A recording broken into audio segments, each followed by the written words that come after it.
hubo una película muy taquillera que se llamó Conspiración, que protagonizaba Mel Gibson. Hay algunas escenas bastante duras, por cierto, que intentaban recrear las supuestas torturas de lavado de cerebro y de manipulación de la voluntad del proyecto MKUltra. Por favor, chicos, no hagáis eso, por favor. Por favor.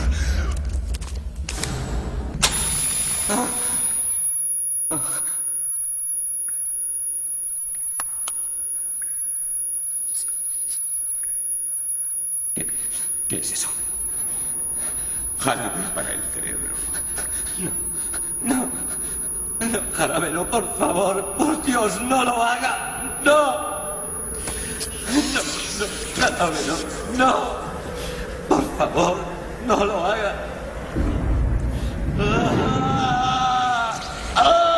Y ahora, Jerry. No, me ha dado Dime jarabe. con quién has estado hablando. Me ha dado. Antes Santiago Camacho ha pronunciado la palabra asesinos programados. ¿Hasta ese punto se llegó, Santiago?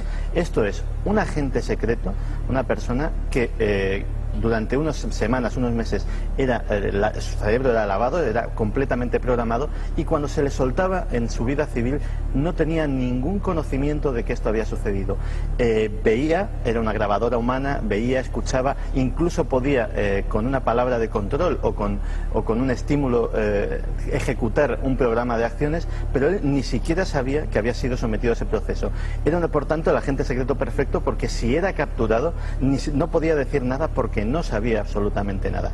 Y es curioso porque algunos de los casos de asesinatos, de magnicidios en Estados Unidos más célebres, pues tanto en el caso de Lee Harvey Oswald, en el caso Kennedy, como en el caso de Sirhan, en el caso de su hermano, de Robert Kennedy, muestran una patología. De hecho, el asesino de Robert Kennedy pudo ser interrogado y de hecho cumplió condena. Y los psiquiatras forenses que le interrogaron les llamaba mucho la atención dos cosas. Entraba en estado de trance, en estado de hipnosis, con una facilidad pasmosa, como si hubiese sido hipnotizado gran cantidad de veces y estuviese muy acostumbrado al proceso. Y en ese estado de hipnosis, cuando el sujeto ya no miente, hablaba de interrogatorios extraños de un señor con pipa al que llamaba el coronel, que le preguntaba constantemente y que sobre todo le hacía odiar a Robert Kennedy. Es cierto que algunos de estos asesinos que has nombrado, que repentinamente han acabado con grandes iconos del siglo XX, tenían algunos elementos en común, quién sabe si tiene que ver con el MKUltra o no, por ejemplo, determinados libros. Sí, de hecho hay una historia muy célebre que incluso en la película que hemos visto antes, en Conspiración, se recoge como uno de los elementos de la trama, que es el guardián en el centeno. La obra de Salinger. Efectivamente, Salinger, que de por sí es un personaje a tratar aparte porque tiene una vida muy misteriosa. De hecho es la única novela que escribe, luego vive recluido el resto de su vida como un completo ermitaño.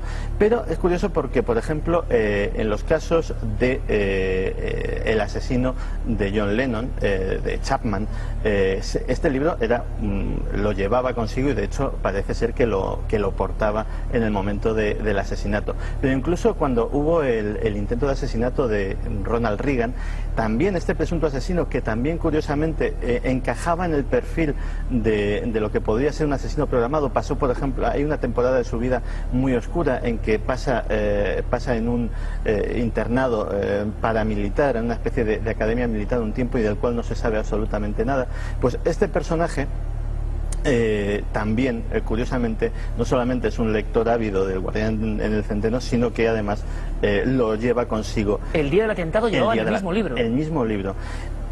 Esto tiene su cierta lógica. Hablábamos antes de un estímulo que de alguna manera dispare el condicionamiento que mediante la hipnosis y las drogas se ha metido en el sujeto. Bien puede ser, por ejemplo, recibir una determinada llamada telefónica, pero si se quiere ser más inequívoco, qué mejor que dejar en el correo tal vez un objeto conocido, un libro de una determinada edición que al abrirlo automáticamente dispare ese recuerdo inconsciente y haga que ese programa se ejecute como si fuera prácticamente un robot. Libros, quizá letras remarcadas, nunca lo sabremos. Lo que sí sabremos es que el proyecto MKUltra no fue único, no fue algo solo propio de la CIA y de Estados Unidos. Ha habido otros países que fueron también pioneros, tristes pioneros, nos lo contaba el doctor Enrique Rojas. Bueno, hoy sabemos que ha habido, sobre todo en la Guerra Fría, en el mundo comunista y luego en las cárceles, ha habido muchas cosas de este tipo. Es decir, hay experimentos como son lo que se llama la Black Room, que es encerrar a un sujeto en un espacio sin luz durante 48 o 72 horas, y ese sujeto en un sitio sin luz, sin ninguna comunicación, se produce una sonorización del pensamiento, es decir, empieza a alucinar. Se cuentan barbaridades rocambolescas, pero es que muchas aparecen en documentos oficiales. Se creían rumores anteriormente, ahora son realidad constatada oficialmente. Santiago, muchas gracias. A ti. Desde luego que quedan muchas aristas todavía por comprender de este MKUltra y de estos documentos. Pero, lo dicho, documentos reales, oficiales y ahora de alcance público. Hay que reconocer que el pueblo norteamericano también tiene estas grandezas. Estas miserias ocurrieron en los años 50 y ahora por lo menos podemos conocer o parte de ellas o su totalidad.